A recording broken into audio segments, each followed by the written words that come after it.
কালীমূর্তি ভাঙাকে কেন্দ্র করে গতকাল উত্তপ্ত হয়ে উঠেছিল কাকদ্বীপ। ভ্যানের ওপর ভাঙা মূর্তি রেখে রাস্তা আটকে চলে বিক্ষোভ অবরোধ। আর সেই ঘটনায় সুন্দরবন পুলিশ জেলার এসপি কোটেশ্বর রাও কি বলেছেন। মা কালী মূর্তি ক্ষতিগ্রস্ত হয়েছে বলে আমরা ইনফরমেশন পেয়েছিলাম। ইনফরমেশন পাওয়ার সঙ্গে সঙ্গে পুলিশ টিম পৌঁছে গিয়েছিল। পূজা কমিটি মেম্বার্সের সাথে কথাবার্তা চলছিল। কিছুক্ষণ পরে অবাঞ্ছিত লোক ওর ভিতরে ঢুকে গিয়েছিল। ওর ভিতরে ঢুকে গিয়ে লোকেরা বেশি হয়ে গেছিল, আলাদা গ্রামের থেকে চলে এসেছিল। তারপরে মূর্তিকে, মা কালী মূর্তিকে ওখান থেকে ন্যাশনাল হাইওয়ের উপরে নিয়ে চলে গিয়েছে। ন্যাশনাল হাইওয়ের উপরে নিয়ে চলে গিয়ে ওখানে কমপ্লিটলি রোড ব্লকেট করে দিয়েছে। আমাদের টপ মোস্ট প্রায়োরিটি আছে যে প্রোটেস্টার দেখে রোড ব্লকেট থেকে যখন স্টোন পেল্টিং হয়েছিল, স্টোন পেল্টিং মা কালী মূর্তির উপরে যেন না হয় বলে আমরা সঙ্গে সঙ্গে মা কালী মূর্তিকে ওখান থেকে আমরা পুলিশ ভ্যানে আমরা রেখে দিয়েছিলাম অ্যান্ড ওখান থেকে মা কালী মূর্তিকে আমরা প্রোটেক্ট করে দিয়েছিলাম। তারপরে আমরা ওখান থেকে সবাইকে সরিয়ে দিয়েছিলাম। এখন দুটো কেস হয়েছে, একটা ভাঙচুর আর একটা রোড ব্লকেট, একটা রোড ব্লকেটের অ্যান্ড একটা মা কালী মূর্তির ভাঙচুর। রোড ব্লকেটে কেউ অ্যারেস্ট হয়নি, আমরা তদন্ত করছি ওটা। শিলিগুড়িতে জাল বার্থ সার্টিফিকেট তৈরির অভিযোগ, কেন্দ্রকে চিঠি দিলেন শঙ্কর ঘোষ। তদন্তের দাবিতে কেন্দ্রীয় স্বরাষ্ট্রমন্ত্রী অমিত শাহকে চিঠি শিলিগুড়ির বিজেপি বিধায়কের। খড়িবাড়ি গ্রামীণ হাসপাতালে জাল বার্থ সার্টিফিকেট তৈরির চক্র চলছে, এমনই অভিযোগ করেছেন বিধায়ক শঙ্কর ঘোষ। খড়িবাড়ির বিএমওইচকেও স্মারকলিপি জমা দিয়েছে বিজেপি।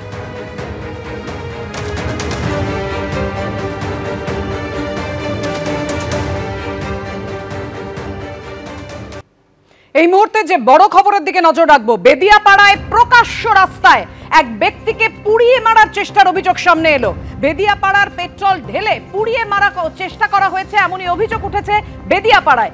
দক্ষিণ দমদমের 11 নম্বর ওয়ার্ডে তৃণমূল কাউন্সিলরের অনুগামীদের বিরুদ্ধে এই অভিযোগ। এই পাড়ার প্রত্যেকেই আমার অনুগামী, রসিকতার ছলে গোটা ঘটনা ঘটেছে, এমনটাই দাবি করছেন তৃণমূল কাউন্সিলর। বুঝতেই পারছেন যে ভয়ঙ্কর ঘটনা ঘটেছে, বেদিয়াপাড়ায় পেট্রোল ঢেলে পুড়িয়ে মারার চেষ্টার অভিযোগ। এবার সেই তেলটা থাবা লেগেছে, ওই যে নেশা করে আগুন লেগেছে। ভাষার উদ্দেশ্য করে এই লোকটাকে জ্বালানো হচ্ছে। এই জায়গাটা, ওই জায়গাটা, ওই দেখুন পেট্রোল পুরো এই গাড়ি না, গাড়ি অন্যরকম একটা বুলেট গাড়ি নিয়ে এসেছিল, পেট্রোল নিচ্ছেন, এই যে এখানে পেট্রোল দিয়ে আগুন দিয়ে দিয়েছে। সুশান্ত দাসের বাবার নাম কি? আমরা তো নামটা মানে যারা আমরা এবার সেই তেলটা থাবা লেগেছে, ওই যে নেশা করে আগুন লেগেছে। আমাদের সঙ্গে রয়েছেন আমাদের দুই প্রতিনিধি, রয়েছেন সুকান্ত মুখোপাধ্যায় এবং ঝিলম করঞ্জাই। প্রথমেই সুকান্তর কাছে গোটা বিষয়টা জানবো, এই ব্যক্তিকে হাসপাতালে ভর্তি করা হয়েছে, কেমন রয়েছেন ওই ব্যক্তি জানাবেন আমাদের প্রতিনিধি ঝিলম করঞ্জাই। কিন্তু প্রথমেই সুকান্ত, তোমার কাছ থেকে জানতে চাইবো, কাউন্সিলর বলছেন রসিকতার ছলে গোটা ঘটনাটা ঘটানো হয়েছে, বেদিয়াপাড়ায় পেট্রোল ঢেলে প্রকাশ্য রাজ্জায় এই পুড়িয়ে মারার যে চেষ্টা, এটা মারাত্মক এই অভিযোগ, তিনি বলছেন এটা রসিকতা। একেবারে দেখো, ভয়ঙ্কর এই ঘটনা এবং এই ভয়ঙ্কর ঘটনার পরিপ্রেক্ষিতে কাউন্সিলর যেটা পরিষ্কার একেবারে অন ক্যামেরা বলছেন যে রসিকতার ছলে গোটা ঘটনাটি ঘটানো ঘটেছে। বুঝতেই পারছেন যে কালী পুজোর রাত প্রত্যেকে কি কন্ডিশনে বা কি অবস্থায় ছিল, ঠিক এরকমই মন্তব্য কিন্তু করেছেন দক্ষিণ দমদম পুরসভার 11 নম্বর ওয়ার্ডের কাউন্সিলর মৃন্ময় দাস। এবং তিনি কিছুক্ষণ আগে ঘটনাস্থলে আসেন। তাকে যখন প্রশ্ন করা হয় যে এই ঘটনাতে তার 3 জন অনুগামীর নাম সামনে আসছে, বাগান, সুশান্ত, অন্যদিকে সাগর এবং আরও একটি নাম সামনে এসেছে, এরা কারা, তখন তিনি পরিষ্কার বলেন যে এই পাড়াতে তারই অনুগামী রয়েছে, প্রত্যেকটি বাড়িতে অনুগামী রয়েছে এবং এই গোটা ঘটনাটি ঘটেছে কিন্তু রসিকতার ছলে। এবং সেই রসিকতার ছলে এমনটাই হয়েছে ঘটনা যে 30% বার্ন ইঞ্জুরি নিয়ে এই মুহূর্তে আরজিকর হাসপাতালে ভর্তি রয়েছেন পেশায় অটো চালক রঞ্জিত কর্মকার। ঠিক যেখানে আমরা দাঁড়িয়ে রয়েছি দক্ষিণ দমদম পুরসভার বেদিয়াপাড়া, আরও স্পেসিফিক বলতে গেলে এটি হচ্ছে তারকনাথ কলোনি। এই হচ্ছে পুজো ছিল, এটি মূলত যিনি আহত হয়েছেন অর্থাৎ রঞ্জিত কর্মকার তার নিজের বাড়িরই পুজো। এই বাড়ির পুজোর প্রতিমা বিসর্জন দিতে গতকাল তিনি গিয়েছিলেন, আজকে তিনি ফেরেন ভোর 5টা নাগাদ এবং ঘটনার সূত্রপাত তারপরেই। বিসর্জন দিয়ে আসার পরে তিনি যখন তার এই বাড়ির সামনে, অর্থাৎ তার বাড়ি রয়েছে এই গলির মধ্যে এবং তার ঠিক সামনে এই রাস্তা থেকে তিনি যখন পায়চারি করছিলেন, ঠিক সেই সময় এই বেদিয়াপাড়ার আরও একটি পুজোতে ইমার্শন করে বা বিসর্জন দিয়ে ফিরছিল এই 3 অভিযুক্ত যারা স্কুটারে ছিল এবং তারা এই বাড়ির সামনে যখন এই ব্যক্তি যখন পায়চারি করছিলেন, আমি একবার দেখানোর চেষ্টা করব, ঠিক এই যে জায়গা এখানে ঠিক এই জায়গাতে তাকে পুড়িয়ে মারার চেষ্টা হয়। এবং কিভাবে হয়, যে স্কুটারে এই 3 অভিযুক্ত ছিল সেই স্কুটারের পেট্রোলের একেবারে ডিকি খুলে সেখান থেকে পেট্রোল তার গায়ে ছেটানো হয় এবং তারপরে তার গায়ে আগুন লাগিয়ে দেওয়া হয়। এবং গোটা বিষয়টি যখন ঘটে সেই সময় কিন্তু আশপাশের লোক সেই সময় ঘুমের মধ্যে ছিলেন এবং এরপরে গুরুতর আহত অবস্থাতে তিনি তার বাড়িতে যান এবং গোটা ঘটনাটি বলেন। সঙ্গে সঙ্গে তাকে নিয়ে যাওয়া হয় হাসপাতালে এবং সেখানে তিনি এই মুহূর্তে ভর্তি রয়েছেন।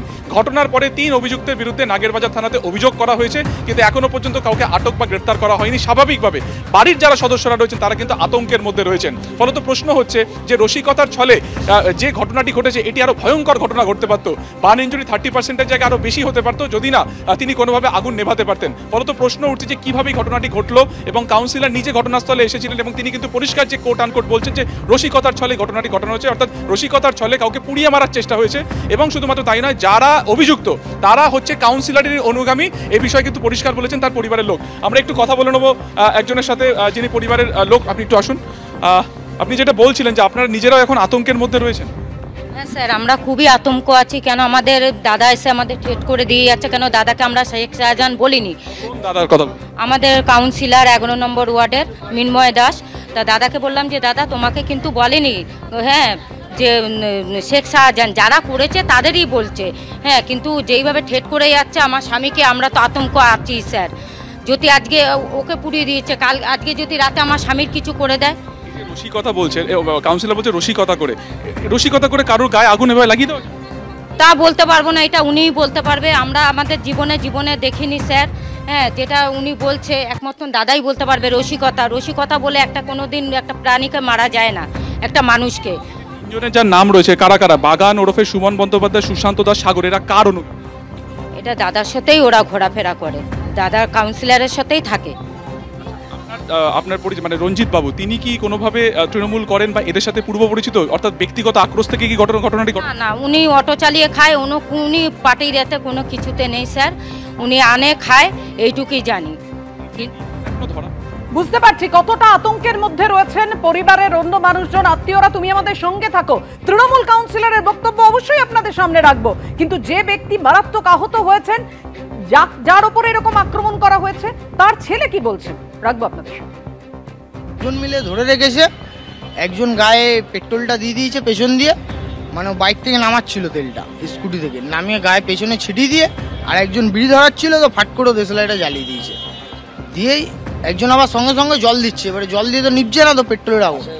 পাশের বাড়ি আমার মামা আছে, বলি মামা পাড়ার, তো পুরো মানে কম্বলটা ওর বাড়ি থেকে নিয়ে এসে আগে চাপা দিয়েছে, না পুরো যা জ্বলে গেছে আরও তার থেকে ডবল জ্বলে যেত। সুশান্ত, বাগান, সাগর, এরা সব আমাদেরই পাড়ার সব দাদারই লোক আছে। টেমসি আমাদের বুবলাইদারই লোক। ওই হিসাবে কি বলবো, বুবলাইদাটা কে? আমাদের পাড়ার কাউন্সিলর আছে। তো ওদের এবারে দাদা আমাদের নাই ঠিক আছে, কিন্তু ওর যে চেলাইয়া মূলটা হয়ে গেছে না, তো ওরা আগাছাগুলো একটু বেশি এদিক ওদিক করছে, মানে মানুষকে মেরে দেওয়ার মতনই আর কি। এবারে আমার মতন ধরেন আরো অনেক ছেলে আছে, তো ওরা খুব খুশি আছে, তো ডাইরেক্ট ওদের কিছু বলতে হয় না, কারণ এখন ওদের মার্কেটে পাওয়ার আছে। মেন কথা, কিছু বলতে গেলে আমি পুরো খারাপ হয়ে যাব, পুরো পাড়াটাই আমায় অন্যরকম জায়গা হয়ে যাবে। শুনলেন আপনারা কতটা হাড় হিম করা ঘটনা। আহতের শাশুড়ি কি বলেছেন দেখুন। এরা সব অনেক রাত্রে ঠাকুর পড়া ভাসাতে গেছে, ভাসিয়ে এসেছে, এখান দিয়ে যাচ্ছে আর বলছে কি যে ওর আমি নোংরা ভাষা দিয়ে বলছে ওর আমি ভেঙে দেবো সব। আমি গেটটা খুলে বেরিয়েছি, আমার জামাই তো কাঁদতেছে। আমি ভাবছি কি হাতাহাতি এমনি মতলব খেয়ে থাকলে হাতাহাতি এমনি হতেই পারে, ওই সব হয়েছে বোধহয়। আর আমার জামাই যে এইখান দিয়ে এই পর্যন্ত পুড়িয়ে দিয়েছে সেটা তো আমরা দেখিনি, সামনে হলে তো বুঝতে পারবো, পিছনে আর প্যান পরে আছে, কাঁপছে তো ছেলে। আমার জামাই হসপিটালে রয়েছে ভর্তি, পুরো এইখান থেকে এই পর্যন্ত ঝলসে গেছে, পুড়িয়ে দিয়েছে পেট্রোল ঢেলে।